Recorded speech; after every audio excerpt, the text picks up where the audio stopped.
Interesting to find a Sancerre, so labeled Sauvignon Blanc. Of course, in Sancerre back in Europe, when you have a Sancerre, everyone know what you're gonna get is 100% Sauvignon Blanc white wine from the Loire Valley in France.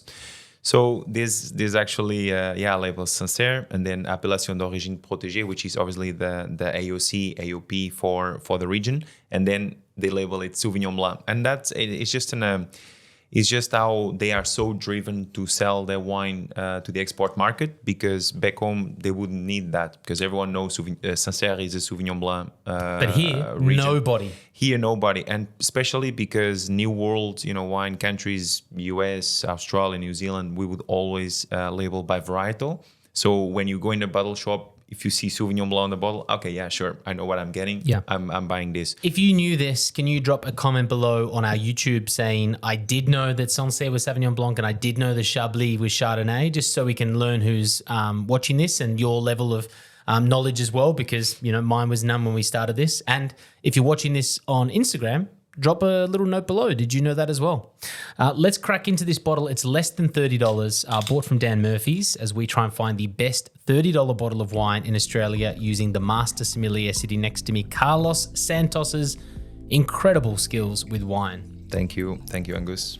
Color looks good. I like this, little more yellow tone to the wine. Usually, if you have a Sauvignon Blanc from New Zealand, for example, they tend to be clear, pale lemon. Here we have some, more yellow tone. If we were to use, lemon, gold, and amber, this is a pale gold, we'll say. Oh, wow. Cool.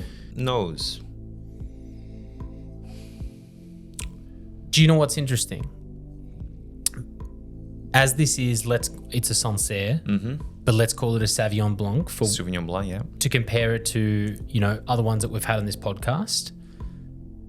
I'm not getting that herbaceousness that we get from New Zealand. Yeah.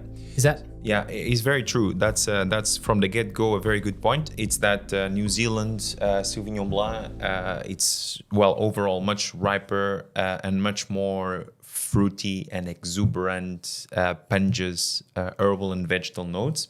So, and the Sauvignon Blanc that we've tried was really like that, was screaming gooseberry and tropical fruits. A lot of, what did we have? Grapefruit and passion fruit and gooseberry. A lot of those really, really pungent aromatics. While here, we still have that herbal and vegetal, but on a much lower tone. It's more a fresh cut grass rather than that really fruity punch. Here, it's a little bit finer. It's a little bit more mineral, I would say. Also, less intense by a bit, because New Zealand really is pungent. Yeah, very, very wine. pungent. Whereas very this is quite settled, finer. Very pungent and much more, and could be more alcoholic as well in New Zealand. So if this is 13, and again we know that can vary a little bit up or down. In New Zealand, you would be looking at 13 start, 13 and a half. Warmer, riper, and you feel that on the wines. They generous. So apple, to me, if I were to just repeat on a very fast tone, so that yellow apple, touch of asparagus, that flinty minerality. Anything I'm missing? Anything else? Grass was a good grass, yeah, fresh cut grass. But you see, it's not, and maybe just a touch of gooseberry, but it's not that pungent, really strong, screaming out of the glass that we had in New Zealand Sauvignon Blanc. So okay, yeah. Cheers. And no oak. There's no oak as well. There's something that you can't pick in this wine.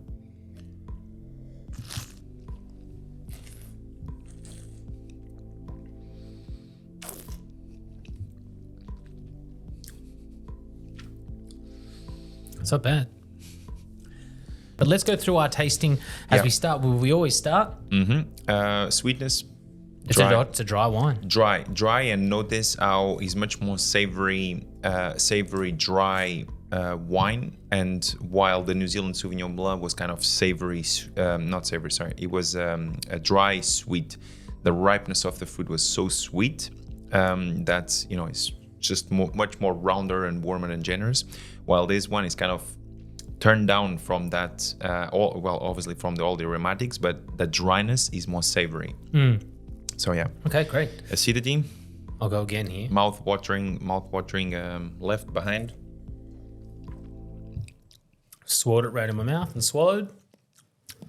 It's actually, it's not as acidic as I expected it to be. Yeah, and traditionally those wines, Sauvignon Blanc is known for its very high acidity. That's what I was expecting. I don't think this is, you know, I don't think it's a, you know, it is not. Let's say it is not a top producer, a very recognizable brand. I've actually never seen this before. And as I said, I find the old label interesting. But again, it's a pleasant wine. It's drinking fine. Body of the wine. So Light. You want to say light? Can we do some pluses? Sorry, I'm so used to medium minus. Let's go medium minus. Okay, because the thing about the body medium minus. Yeah. So when we say medium minus quickly, light plus. You just don't like plus. When we say medium plus. Well, yeah, medium plus, because medium plus is not quite high. Well, light plus is not quite medium.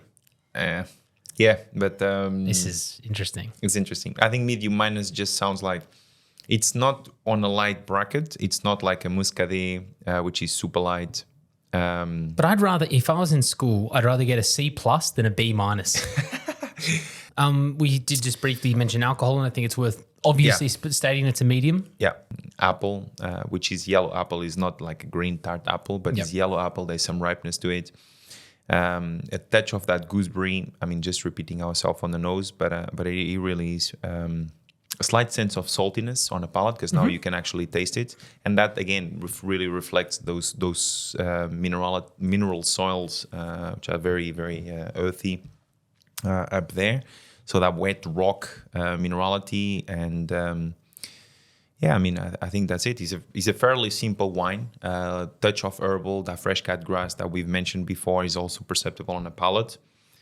Can't really name much more here. It's a pretty simple wine, but again, it's very pleasant. And if it's the bucket, right, 20. Yeah, it's like $27. I think $27. That's it for this episode. Of course, head to our Instagram to see all of the highlights and to see what the wine looks like in our hands, and maybe head over to YouTube and check out the full video there. Our Patreons get full access. This has been edited. What you're watching right now is not the full video. If you want to become a member and see all of the 23 minutes that this wine episode took, not the 10 that you're watching, make sure you become a Patreon today. The link is below. Carlos, Saúde. Saúde. It's good to be back with you, mate. Cheers. Likewise. Thank you. See you next time.